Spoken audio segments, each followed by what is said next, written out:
அன்பு நண்பர்களே, உறவினர்களே, வளமான வணக்கங்கள். இது கொஞ்சம் சங்கடமாக இருக்குது, இது கையில் பிடிச்சிக்கிட்டு பேசுறதுன்றது. நான் மேடைகளில் தனியாக கையை ஆட்டி பேசக்கூடிய ஒரு ஆள், பாடி லாங்குவேஜோட. நண்பர் பேசும்போது சொன்னார், மீனாட்சிக்கு வாலினுடைய நீளம் இப்போ குறைஞ்சிருக்கலாம் அப்படின்னு. நான் அங்கேயே சொன்னேன், இல்லை குறையவே இல்லைங்க அப்படின்னு. இப்போ நீங்கள் பார்த்துருப்பீங்க, இவ்வளோ விளக்கம் கொடுத்து என்னை கூப்பிட்டாங்க இல்லைங்களா, அருமை பெருமெல்லாம் சொல்லி என்னை ஆசீர்வாதம் பண்ணி அனுப்புகிறாங்க, நல்லா பேசிட்டு வாங்க அப்படின்னு.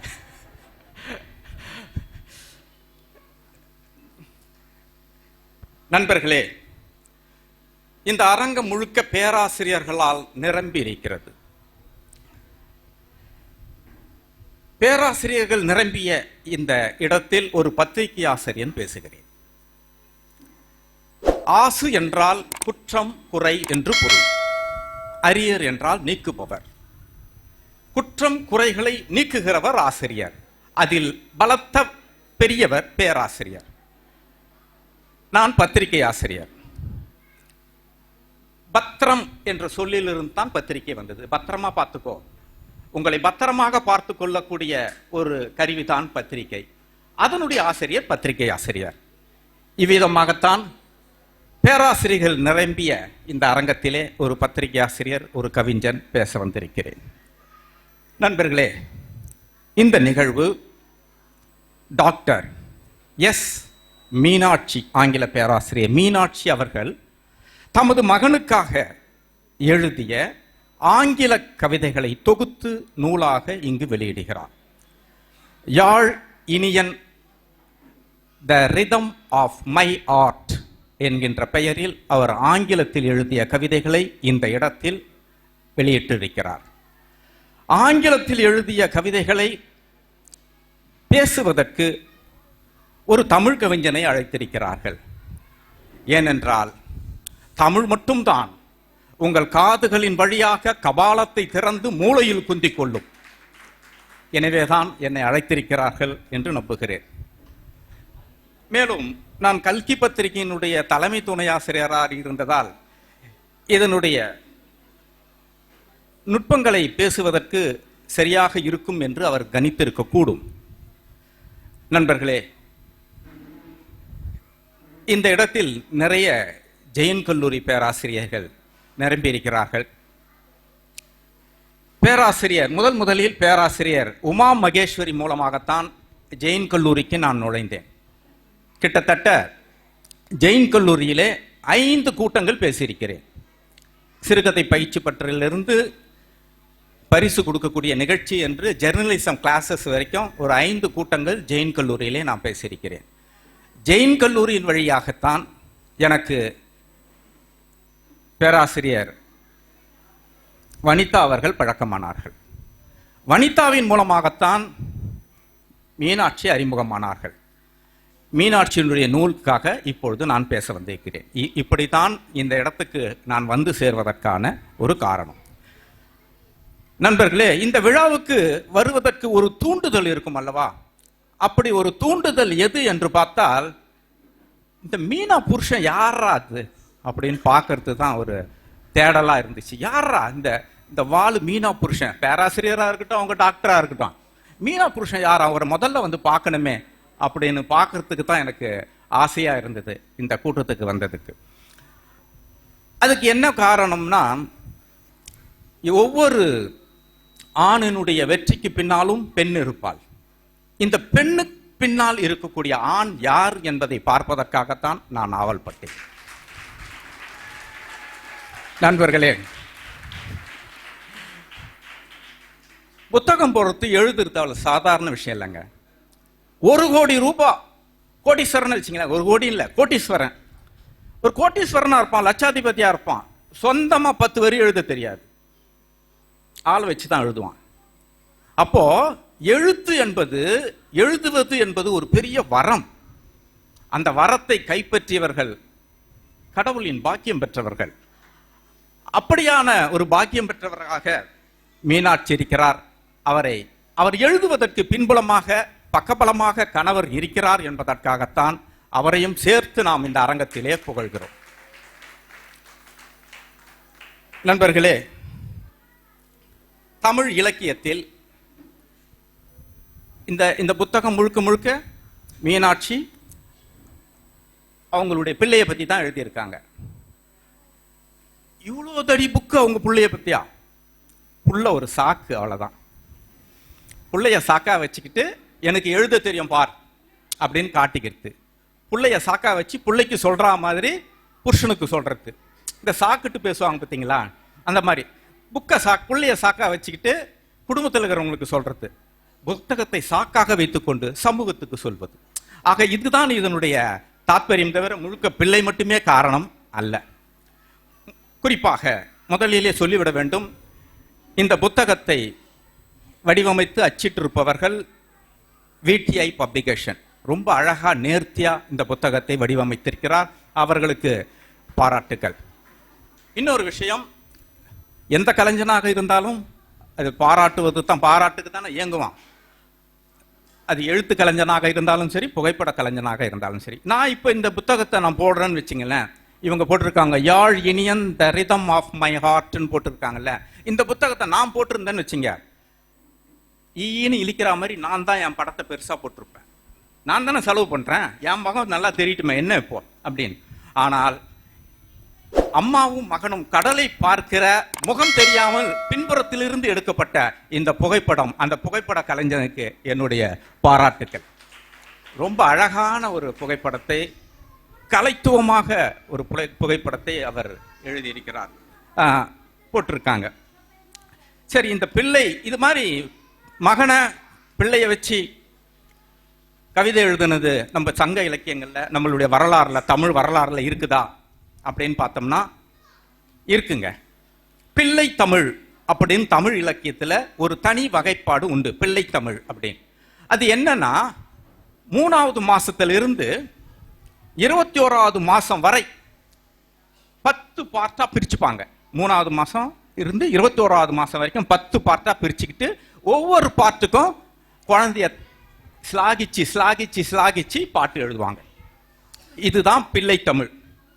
ஆனா ஒரு கொடுமை என்னன்னா, அது ஒரிஜினல் பிள்ளையா இருக்காது. எப்படி ஒரிஜினல் பிள்ளையா இருக்காதுன்னா, மதுரை மீனாட்சி இருக்காங்கன்னு வச்சுக்க, மீனாட்சியை குழந்தையா மாத்தி அந்த குழந்தைய பத்தி பாட்டு எழுதுவாங்க. இயேசு இருக்கிறாருன்னு வச்சுக்க, இயேசுவை குழந்தையா மாத்தி இயேசுவை பத்தி பாட்டு எழுதுவாங்க.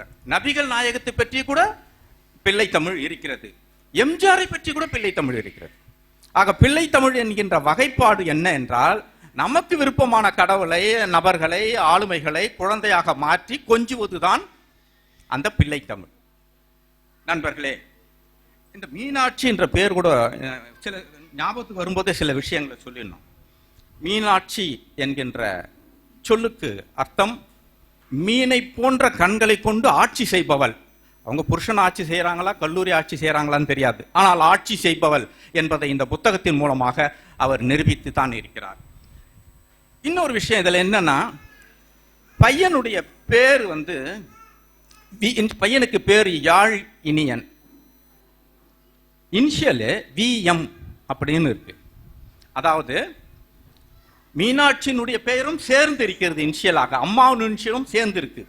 வசந்த் என்கின்ற வியும் மீனாட்சி என்கின்ற எம்மும் சேர்ந்து பிள்ளைக்கு இனிஷியலாக வச்சிருக்காங்க. தாயினுடைய இனிஷியலும் சேர்ந்து பிள்ளைக்கு வைத்திருக்கிறார்கள். இந்த இடத்திலே ஒரு சுவாரஸ்யமான சம்பவத்தை சொல்ல வேண்டும். 30 வருடங்களுக்கு முன்பு அப்படி ஒரு அரசு ஆணை வருவதற்கு முன்பாகவே நான் என் பிள்ளைக்கு என்னுடைய மனைவியின் பெயரை இனிஷியலாக வைத்தவர். இப்ப என்னுடைய பேரனுக்கு என்னுடைய மகன் அவளுடைய மருமகளுடைய இனிஷியலையும் சேர்த்து தான் வைத்திருக்கிறார். 30வது வருஷத்தில் ஆரம்பித்தது, இப்பொழுது வந்திருக்கிறது. இப்பொழுது பார்த்தால், இந்த புத்தகத்தில் பார்த்தால் ஆச்சரியமாக இருக்கிறது. தன்னுடைய மகனுக்கு தாயினுடைய இனிஷியலும் தந்தையினுடைய இனிஷியலும் சேர்த்தே வைக்கப்பட்டிருக்கிறது. இது ஒரு நல்ல சமூகம், ஒரு நல்ல மாற்றத்தை நோக்கி போயிருக்கிறது. கிடைக்க வேண்டிய அங்கீகாரம் சரியாக கிடைக்கப்பட்டிருப்பதை பறைச்சாற்றுகிற விதமாக இது இருக்கிறது. நண்பர்களே, பிள்ளை தமிழை பற்றி நான் உங்களுக்கு சொன்னேன். இதெல்லாம் கொஞ்சம் விஷய தானம் தான், ஏன்னா இது ரெக்கார்ட் ஆகிட்டு இருக்கு இல்லையா. இதை கட் பண்ணி எனக்கு கொடுத்துட்டாங்கன்னா நான் என் கருமாண்டி ஜங்ஷனில் போட்டுப்பேன். அதுக்காகத்தான் கொஞ்சம் விஷயம் இருக்கட்டுமே அப்படின்னு சேர்த்து பேசுகிறேன். இந்த பிள்ளை தமிழில் எனக்கு பிடித்தது பாரதிதாசன். பிள்ளை தமிழில் பாரதிதாசன் குழந்தைகளை பற்றி ஒரு பாட்டு எழுதிக்கிறார். மீனாட்சி பாரதிதாசனுடைய வழியில் வந்தவர். அதை மறுக்காமல் சொல்வதற்கு ஒரு காரணம் இருக்கிறது. பாரதிதாசன் எழுதுகிறாள் பாட்டு, அவருடைய பாரதிதாசனுடைய பாட்டு. பேரெல்லாம் பெற்றேன் மகனே, உன்னை பெற்றதால் பெறாத பேரெல்லாம் பெற்றேன். 10 திங்கள் கிடந்து சிப்பி உடல் உடைந்து, முத்தே எனக்கு ஒரு முத்தம் தா, பவழ கொத்தே எனக்கு ஒரு முத்தம் தா. செத்து போனேன், உன்னை பெற்றேன், பிழைத்தேன், என் சொத்தே எனக்கு ஒரு முத்தம் கொடு. முற்றா இளம்பிறை நீ, சிற்றானை கன்றானாய், சற்றே எனக்கு ஒரு முத்தம் கொடு என்று பாரதிதாசன் குழந்தையை பற்றி பாடியிருப்பார். கிட்டத்தட்ட பாரதிதாசன் என்ன கொஞ்சினாரோ அதை மீனாட்சி ஆங்கிலத்திலும் கொஞ்சியிருக்கிறார். அதனால்தான் நான் இது பாரதிதாசனுடைய தொடர்ச்சி என்று அவரை சொல்கிறேன். நண்பர்களே, இந்த யாழ் இனியன் என்கின்ற பெயர், குழந்தைங்களுக்கு பெயர் வைக்கிறது ரொம்ப விசேஷமா கொஞ்சம் கவனம் எடுத்து தான் வைக்கணும். மீனாட்சி பேர் வச்சிருக்காங்க யாழ் இனியன். என் இதயத்தின் தாளம் என்று இந்த புத்தகத்தை மொழிபெயர்க்கலாம். என் இதயத்தினுடைய தாளம் என்று புத்தகத்தை மொழிபெயர்க்கலாம். The rhythm of my heart என்றால். இந்த யாழ் அப்படின்றது இசைக்கருவி. இப்ப வீணை என்று சொல்லப்படுகிறது, முன்பு யாழ் என்று சொல்லப்பட்டது. எதுக்கு இந்த யாழ்? இவர்கள் மகனுக்கு யாழ் என்ற பெயரை ஏன் வச்சாங்க? அழகுக்காக வச்சாங்களா? அதில் எதனா அரசியல் இருக்கா? என்ன காரணத்துக்காக தன் மகனுக்கு யாழ் என்பதை முதலில் பெயர் வைத்தார் என்று பார்த்தால், நான் இவங்க கிட்ட கேட்கல எதுக்கு இந்த பெயர் வச்சேன். நான் நம்மளுடைய சங்க இலக்கியங்கள்லாம் எங்கெங்கெல்லாம் வரும், இந்த யாழ் சம்பந்தமான சங்க இலக்கியங்கள் எங்கெங்கெல்லாம் வரும் அப்படின்னு தேடி பார்த்தோம்னா, பெரும்பான்நாற்று படையிலே மரபுரி நரம்பின் வில் யாழ் என்று வருகிறது.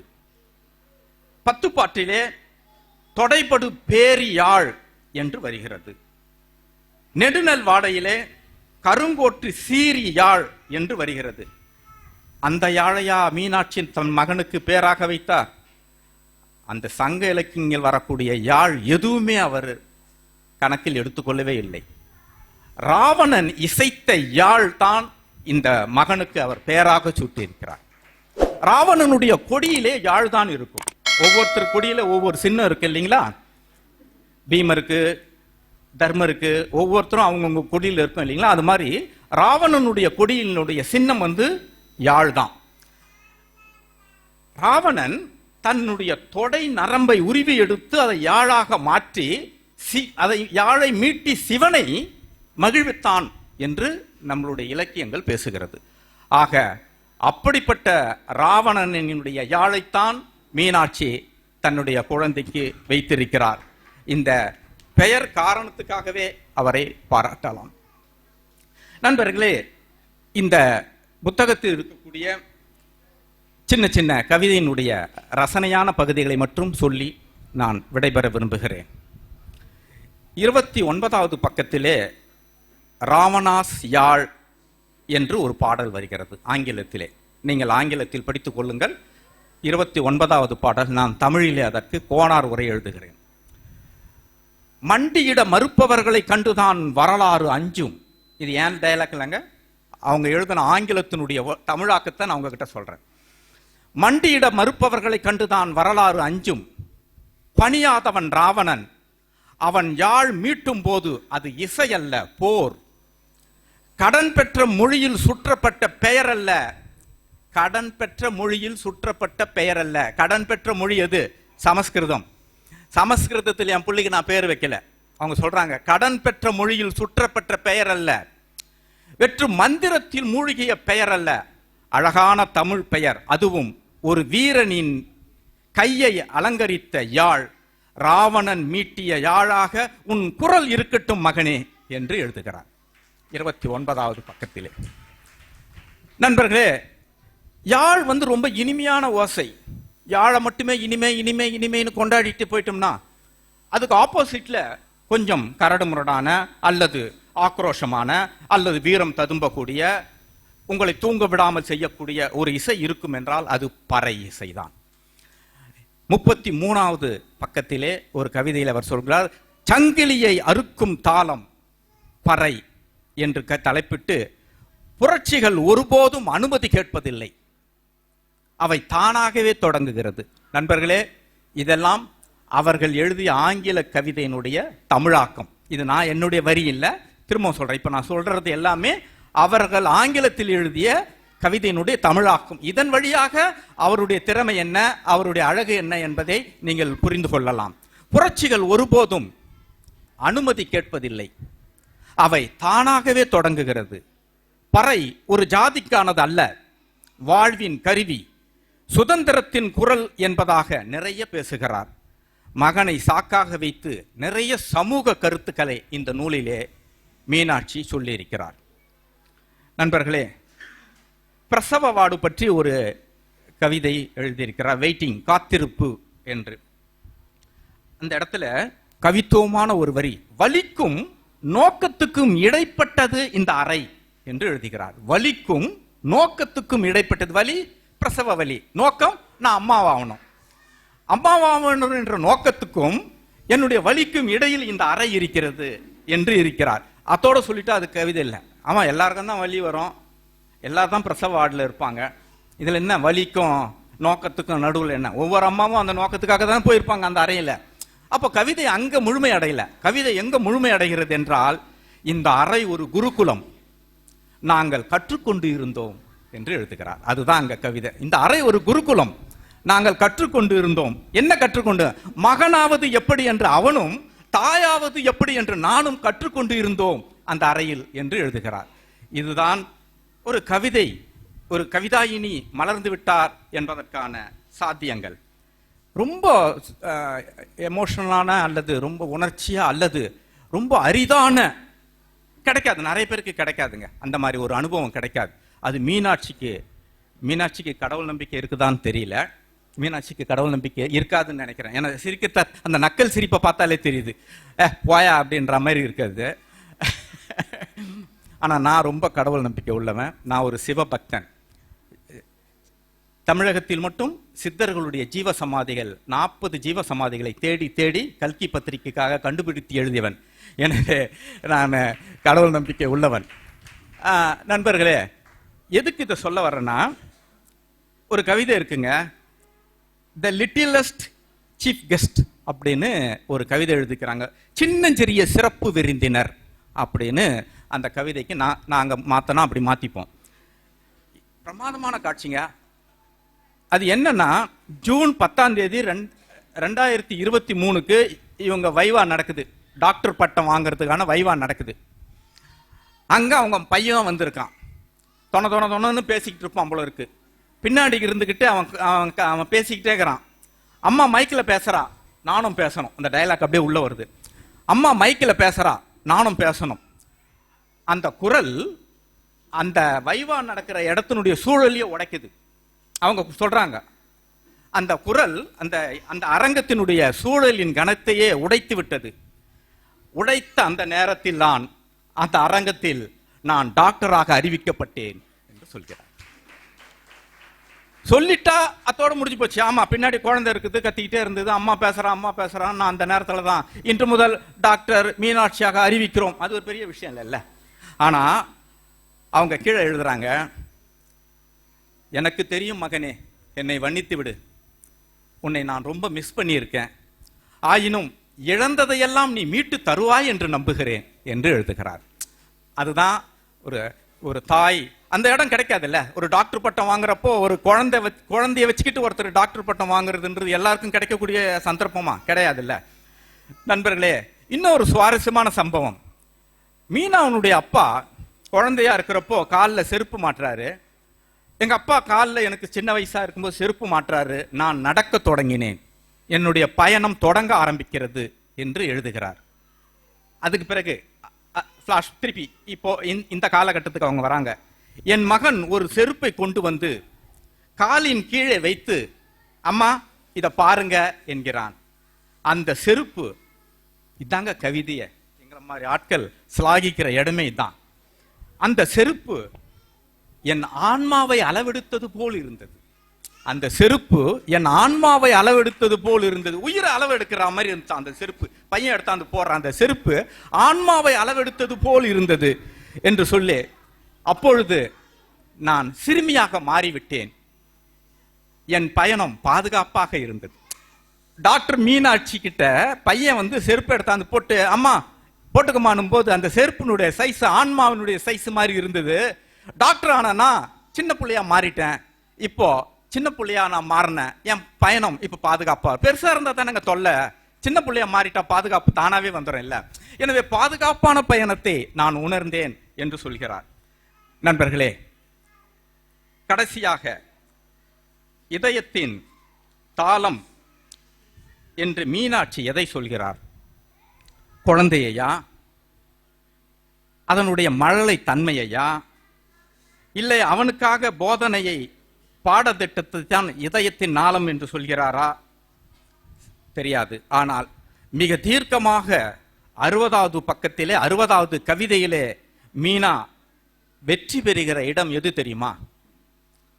புரட்சிகளை தெரிந்து கொள்ள இன்னும் அவன் சிறியவன், ஆயினும் புரட்சி நெருப்பை அவன் சுமக்க வேண்டும். அவனது கேள்விகளை மார்க்ஸ் கூர்மையாக்குவார். அம்பேத்கர் அவன் முதுகெலும்பை உறுதியாக்குவார். அதுதாங்க அந்த இடம் தாங்க சாக்கா வச்சுக்கின்னு சொன்னேன் இல்லையா? குழந்தைய சாக்கா வச்சுக்கிட்டு சொல்றது இதுதான். குழந்தைய சாக்கா வச்சுக்கிட்டு சமூகத்துக்கு சொல்றது.